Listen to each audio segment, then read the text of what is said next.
И вот врачи, говорит, она говорит, везучая, она уже как проснулась. Везучей Нину Савельеву врачи прозвали неспроста. В отличие от тысячи подобных пациентов, новую почку ждать ей практически не пришлось. Женщина встала в лист ожидания на пересадку органа 17 апреля, а уже 20-го провели операцию. Я испугаться даже не успела, потому что еще, на гемодиализ я уж там начитана была, что такое, как фистула, что, чего такое. Но я не ожидала. Это самое быстрое спасение в практике наших врачей. В среднем новую почку пациенты в РКБ ждут от 1,5 до 2 лет, в стране до 5. В этом году наши хирурги провели уже 47 подобных операций. После пересадки почки в социальном плане улучшается качество жизни намного.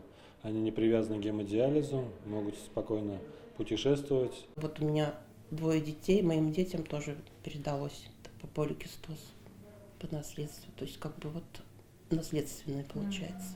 Это заболевание неизбежно приводит к тому, что орган перестает функционировать. Ольга обратилась к врачам в 2018-м. Через год ее сестра Ирина в лист ожидания на пересадку почки встали в один день. Спустя 7 месяцев операцию провели Ольге. Когда ей пересадили, я, конечно, радовалась, что все удачно прошло, что все. Мне тоже вызывали сначала. Вот ей когда сделали, меня через 3 дня вызвали. Но не подошел мне донор. Подходящий донор для Ирины нашелся через полгода. В день операции с ней, как и всегда, рядом была родная сестра. Как раз ей, когда пересадку сделали, я находилась тоже в отделении. Так получилось, что 17 апреля я легла год после пересадки, и меня положили на обследование. И в этот же день, вызвали на пересадку мою сестру. Так вышло, что эти уникальные случаи произошли с разницей в пару дней. Все пациенты, у которых выявлена хроническая болезнь почек 4-5 стадии, но они еще не начали гемодиализ или только готовятся к этой процедуре, должны вставать в лист ожидания, чтобы мы могли им помочь.